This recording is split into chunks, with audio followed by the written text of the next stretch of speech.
تاج حیدر صاحب یہ بتائیں کہ یہ بلاول صاحب یہ کیوں کہہ رہے ہیں کہ میں ووٹ پہ ڈاکہ نہیں مارنے دوں گا؟ کیا ان کو کوئی خدشہ ہے کہ ان کے ووٹ پہ ڈاکہ پڑ جائے گا؟ دیکھیے، میں الیکشن سیل خود دیکھتا ہوں جی، اور آج میری شاید یہ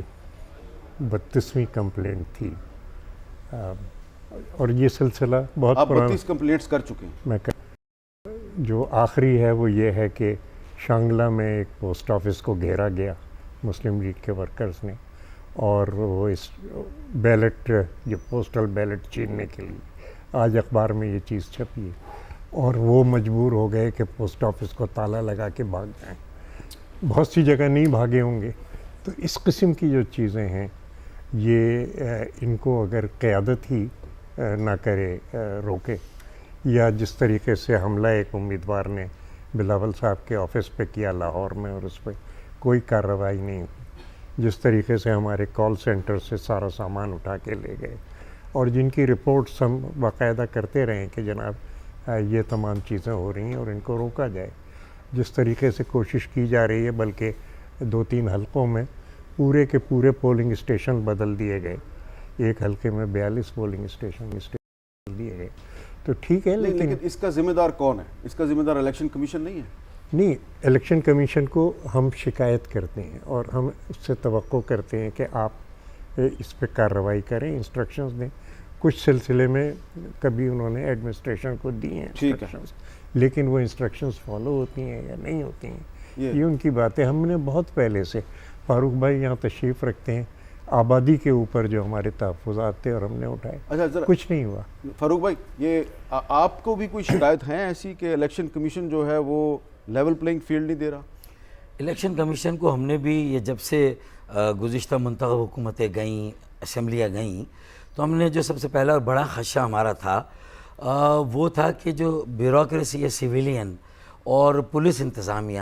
اس میں گزشتہ 15 سالوں کی جو بدترین کرپٹ ترین حکمرانی یہاں قائم رہی ہے، کراچی پر، اس کی زمینوں پر، اس کے وسائل پر جس طرح قبضے کیے گئے ہیں، اور جس طرح 5% کے بینک پر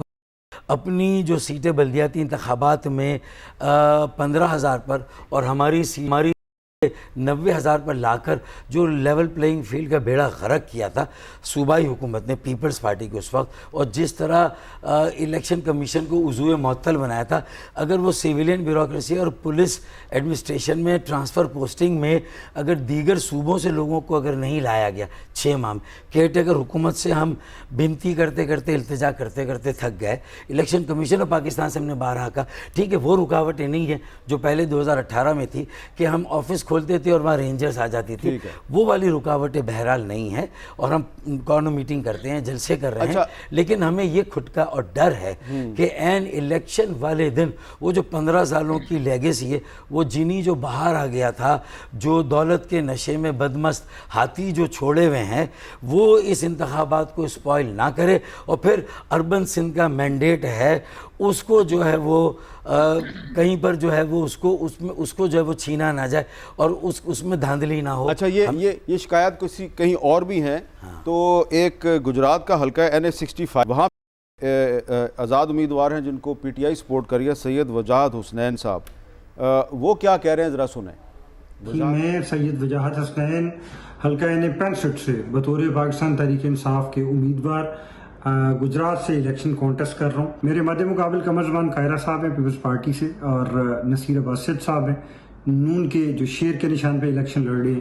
حلقہ NH65 میں ایک جو پری پول ریگنگ کے حوالے سے پچھلے 1.5 سال سے جو کارروائیاں جاری ہیں، جس میں سر فہرست میرے تایا جی، میرے خاندان کے سربراہ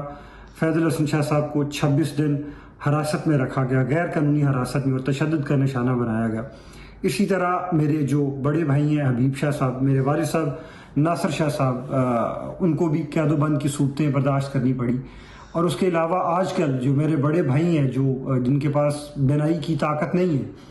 اور بینائی جیسی نعمت نہیں ہے، ان کو بھی بغیر کسی وارنٹ کے، بغیر کسی گرفتاری کے، بغیر کسی جرم کے پابند سلاسل کیا ہوا۔ صاحب جو ہیں، یہ وجاہت صاحب جو ہیں، یہ کہہ رہے ہیں جی کہ میرے خاندان کے بہت سے لوگ گرفتار کیے گئے ہیں، تو اس پہ اسی حلقے سے جو مسلم لیگ نون کے امیدوار ہیں نصیر عباس صدو صاحب، وہ کیا کہہ رہے ہیں، ذرا ان کی بھی بات سن لیں۔ ہمارے اوپر یہ جو الزام لگا رہے ہیں نا کہ ہم بندوں کو پکڑوا رہے ہیں، اب دیکھیں ہمارا اس میں 0% بھی یہ جو ہے نا غلط بات ہے. کوئی ثابت کر دیں کہ ایک بندہ، آپ پوچھ لیں کہ ہم نے کسی کو پکڑوایا ہو. ہم تو اپنی الیکشن کمپین کر رہے ہیں، اور دوسری بات ہے ہم تو خود چاہتے ہیں کہ ملک میں فری اینڈ فیئر الیکشن ہو. اور سیکنڈلی جو کہتے ہیں کہ جو حکومت ہماری سپورٹ کر رہی ہے، مجھے بتائیں کدھر سپورٹ ہو رہی ہے، کون ہماری سپورٹ کر رہا ہے؟ ٹھیک ہے نا، ووٹ تو عوام نے دینے ہیں، کوئی گورنمنٹ نے تو ووٹ لینے نہیں ہے. ہم جتنا فورس کریں گے، جتنا ان کو، تو وہ الٹے ووٹ جو ہے ہمارے خلاف جائیں گے. اس لیے یہ بالکل تاثر غلط ہے. ہم نہ ان کو پکڑوا رہے ہیں اور نہ ہی ہمارا ایسا ارادہ ہے. اچھا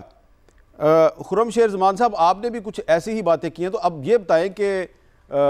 پرسوں 8 فروری کو آپ کا ووٹر جو ہے وہ ان تمام شکایات کے باوجود وہ نکلے گا، ووٹ ڈالے گا آپ کو، یا گھر میں بیٹھا رہے گا؟ نہیں دیکھیں میر صاحب، اس بات پہ تو آپ یقین کر لیں کہ پاکستان تحریک انصاف کا ووٹر باہر نکلے گا. کیونکہ دیکھیں سر، جو میں آپ کو اگر اپنی مثال دے دوں کہ این اے 241 سے میں الیکشن لڑ رہا ہوں اور میرا نشان ڈھول کا ہے، لیکن سر میرے جو نامینیشن پیپرز ہیں اس کے اوپر میں نے پاکستان تحریک انصاف لکھا ہے، وہی میرے نامینیشن پیپرز جو ہیں وہ ایکسیپٹ ہوئے ہیں. تو ہم سب تحریک انصاف کے کینڈیڈیٹس ہیں، اور میں آپ کو یقین سے کہہ سکتا ہوں کہ بہت بڑی تعداد میں پاکستان کی ہسٹری میں کبھی اتنی بڑی ووٹنگ نہیں ہوئی ہوگی جتنی اس دفعہ ہوگی. لیکن اگر ریزلٹس تبدیل ہو جائیں تو اس کے بارے میں کچھ کہہ نہیں سکتا ہوں. لیکن میں یقین سے کہہ سکتا ہوں کہ کراچی میں اگر تحریک انصاف نے 2018 میں 14 سیٹیں لی تھی، تو اس دفعہ میں اندازہ لگا سکتا ہوں کہ 16 سے 17 سیٹیں ہم اس دفعہ بہت آسانی سے انشاءاللہ تعالی نکالیں گے. یہ تو بہت بڑا دعویٰ آپ کر رہے ہیں. آپ جانتے ہیں کہ چند دن پہلے تحریک انصاف کے جو بانی چیئرمین ہیں ان کو عدت کیس میں 7 سال قید کی سزا سنائی گئی، اور اس معاملے پر آج اسلام آباد میں خواتین کی تنظیموں نے ایک عورت مارچ کیا ہے، اور وہ جو سزا سنائی گئی ہے عدت کیس میں اس کی انہوں نے مذمت ہے. اور آپ دیکھ رہے ہیں کہ یہ اسلام آباد میں جو مارچ تھا اس میں جو بینرز اور پوسٹرز اٹھائے گئے، اس میں انہوں نے کہا ہے کہ جو عدت کیس کا فیصلہ ہے اس کو خواتین کی تنظیمیں مسترد کرتی ہیں. اب آپ کو یہ بھی پتہ ہے کہ human rights commission of Pakistan جو ہے اس پہ ماضی میں عمران خان صاحب تنقید کرتے رہے ہیں، الزامات لگاتے رہے ہیں کہ یہ بیرونی ایجنڈے پہ کام کرتی ہے، لیکن human rights commission of Pakistan بھی جو عدت کیس کا جو فیصلہ ہے اس کی مذمت کر رہی ہے. تو کیا یہ جو عمران خان کو سزائیں سنائی گئی ہیں اس کا تحریک انصاف کو فائدہ ہو رہا ہے یا نقصان ہو رہا ہے؟ اس پر ڈاکٹر مصدق ملک صاحب آپ سے میں سوال کروں گا. آپ بھی اسلام آباد میں، آج خواتین کی تنظیموں نے مظاہرہ کیا ہے، عدت کیس میں جو فیصلہ سنایا گیا اس کی وہ مذمت کر رہے ہیں. آپ کو نہیں لگتا کہ اس کا تحریک انصاف کو فائدہ ہوا ہے؟ دیکھیں یہ عدت کیس کے اوپر تو میں تبصرہ نہیں کرنا چاہوں گا، لیکن عمران خان صاحب نے جو دیگر جرائم کیے ہیں، آفیشیل سیکرٹس ایکٹ کا جو انہوں نے اس کے جو توڑا ہے، اپنے اوتھ کو انہوں نے اس کے اوپر کار فرما نہیں رہے، وہ زیادہ امپورٹنٹ چیزیں ہیں کہ ایک شخص جس کے پاس پاکستان کے تمام نیوکلیئر سیکرٹس ہیں، وہ اگر اپنے پرسنل گین، چھوٹے سے پولیٹیکل گین کے لیے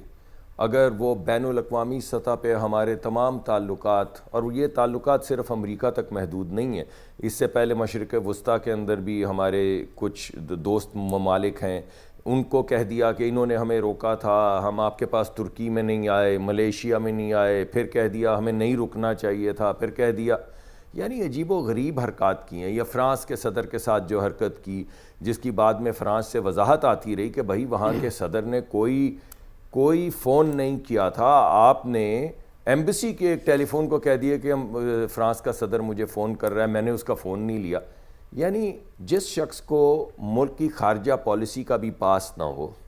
اس شخص کے پاس ملک کے ایٹامک سیکرٹس ہوں، اور وہ ان کو وائلیٹ، یعنی اسٹیٹ سیکرٹس کو وائلیٹ کرے پولیٹیکل گینز کے لیے، یہ اہم چیز ہے جس کے اوپر گفتگو ہونی چاہیے کہ کیا ایسے شخص کو سزا ہونی چاہیے یا نہیں. بالکل اسی طرح یہ جو دوسرا کیس تھا ان کا، ان چیزوں کے اوپر تفصیل سے بحث ہونی چاہیے. ان کی ذاتی زندگی کے جو معاملات ہیں،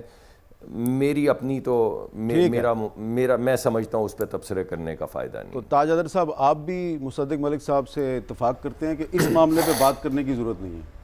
ہے؟ ایک محترم خاتون کا نام بیچ میں آیا ہے اور ہمیں اپنی زبان بند رکھنی چاہیے، لیکن کچھ مسائل ابھرے ہیں. ایک چیز سامنے آئی ہے کہ جن لوگوں نے بھی یہ کہا ہے تو ان کو دین کا پتہ نہیں ہے، نہ ہی جو قرآن کی متعلقہ آیت ہے اس کے اوپر ان کا. تو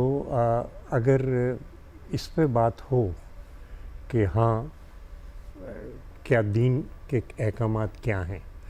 اور کون سے احکامات درست ہیں، تو ہماری بچیوں کے لیے ایک بہت بڑا مسئلہ حل ہو جائے گا. ٹھیک میں یہ سمجھتا ہوں. جیسے ہمارے خاندان میں بھی ظاہر ہے کہ اموات ہوتی رہتی ہیں، تو اب 60-65 سال کی عمر ہے کسی خاتون کی ہمارے خاندان میں، اور ہم اسے 4 مہینے کے لیے بند کر دیں، تو میرے خیال سے یہ نہ تو دین کا مقصد ہے اور نہ ہی یہ بات عقل میں آتی ہے. آپ اس ایسا دیکھیں، جو مذہبی جماعتیں یہ دعویٰ کرتی ہیں نا کہ انہیں دین کا فہم شاید سب سے زیادہ ہے، تو میں نے ان کی طرف سے بھی ایک شخص جو کہ کسی ایک پارٹی کا سربراہ رہا اور پھر ملک کا وزیر اعظم بھی رہا، پھر اس کی ذاتی زندگی کے کسی ایک ایشو کو لا کر اس پر مقدمہ بھی ہو، تو میرے خیال میں کئی اور ایسی چیزیں ہیں. گورننس کیسی تھی، معیشت میں کیا ترجیحات تھیں، کھرا 4 سال اگنور کیا. اس کے بعد بھی اگر NA 241 کے امیدوار یہ کہیں کہ ان کا ڈھول جو ہے وہ 8 فروری کو قائم رہے گا، ان کا ڈھول پھٹے گا، ان کی ضمانتیں ضبط ہوں گی اور وہ ڈھول پھٹے گا اور ہم پتنگ اڑا رہے ہوں گے انشاءاللہ تعالیٰ، ہم جشن منا رہے ہوں گے. یہ جو ان کا نظریاتی ووٹ بینک تھا ہی نہیں، وہ کرزما تھا، اورا تھا، جس نے کیا تو ایک تبدیلی کا نعرہ اور احتساب کی بات کی. چاروں باتیں اپنی جگہ پر دھری کی دھری رہ گئی. اچھا خرم شیر زمان صاحب، یہ تو فاروق ستار صاحب نے اس کا تو آپ جواب دیں گے، لیکن میں پوچھنا یہ چاہوں گا کہ وہ خواتین کی تنظیمیں، انسانی حقوق کی تنظیمیں جس کے بارے میں ماضی میں آپ کی پارٹی جو ہے وہ کافی تنقید کیا کرتی تھی، الزامات لگایا کرتی تھی، آج وہ کہہ رہے ہیں کہ عدت کیس میں جو فیصلہ سنایا گیا ہے ہم اس کی مذمت کرتے ہیں، تو کچھ آپ اس پہ یہ کہنا چاہیں گے کہ ماضی میں آپ کی جو پالیسی تھی ان تنظیموں کے بارے میں وہ درست نہیں تھی اور آپ کے الزامات غلط تھے؟ نہیں دیکھیں میر صاحب، بات صحیح اور غلط کی ہے. اگر ماضی میں کسی غلط بات کو ہائی لائٹ کیا گیا تھا تو الگ بات ہے. دیکھیں یہ عدت والے کیس کے بارے میں تو آج پوری دنیا آپ کا مذاق اڑا رہی ہے نا. یہ خالی پاکستان کے اندر تو ہائی لائٹ نہیں ہو رہا ہے، چاہے وہ مذہبی جماعتیں ہوں یا بڑے بڑے اسکالرز ہوں یا پوری دنیا سے آپ یہ دیکھیں کہ سوشل میڈیا پر ایک طوفان اٹھا ہوا ہے. تو بیسیکلی ہم نے تو خود اپنے ملک کا مذاق اڑایا ہے اور اپنے قانون کا اور اپنے نظام کا. اور رہی بات جو فاروق صاحب فرما رہے ہیں، میں ان کا جواب جو ہے ان کو 8 تاریخ کی رات کو دوں گا. اس وقت مناسب نہیں ہے ان کو دینا، کیونکہ یہ میرے خیال سے سیاست میں زیادہ تجربہ رکھتے ہیں مجھ سے، اور ان کو شاید کہیں سے کوئی کمٹمنٹس ہوئی ہیں جس کی بنیاد پہ بڑے کانفیڈنس سے یہ کہہ رہے ہیں. کیونکہ یہ شاید بھول گئے کہ 2018 میں بھی عارف الوی صاحب اس سیٹ سے جیتے تھے، 2013 میں بھی جیتے تھے، اور جو وہ فرما رہے ہیں کہ کراچی کی ترقی پہ کوئی کام نہیں کیا، ترقیاتی کام نہیں کیا، تو فاروق ستار صاحب کو بتانا چاہوں گا کہ جتنا MKM نے اپنے گزرے ہوئے تمام دوروں کے اندر اتنا کام نہیں کیا، اتنا کراچی میں وزیر اعظم نے اپنے دور میں کام کیا. اور وہ میر صاحب خود بھی اپنے بہت سارے پروگرامز میں دکھا چکے ہیں، اگر ڈیٹیل چاہیے تو اس کے اوپر بھی بات کی جا سکتی ہے. لیکن انشاءاللہ تعالیٰ کراچی جو ہے وہ کسی کو سرپرائز نہیں کرے گا. میر صاحب کراچی نے جتنی سیٹس لی ہیں اس کو ریٹین کرے گا، اور انشاءاللہ تعالیٰ 2-3 سیٹیں جو ہیں وہ بڑھیں گی فری اینڈ فیئر الیکشنز کی بنیاد کے اوپر. ایک بات کہہ دوں، اچھا الیکشن سے پہلے بھی ہم اور اسٹیبلشمنٹ ایک پیج پر ہے 2018، اور 2018 سے لے کر 3.25 سال جو حکومت تھی ہم اور اسٹیبلشمنٹ ایک پیج پر ہے. تو یہ تو آپ نے یہ ساری چیزیں لوگوں کو لا کے بتائی نا کہ ہم آپ نے یہ سیٹیں ان کو ہم اور تو مطلب یہ کہ اب وہ اسٹیبلشمنٹ اب اسٹیبلشمنٹ کس کے ساتھ ہی بتائیں. چلیں ہم تو کل بھی اپنی مدد اپنی قوت بازو پر لڑتے تھے، آج بھی. اب کراچی کی ضرورت اسلام آباد کو بھی ہے، لاہور کو بھی ہے، پنڈی کو بھی ہے. بھائی بہت نظر انداز ہوا، ساری حکومتوں نے کیا، اب ہم افورڈ نہیں کر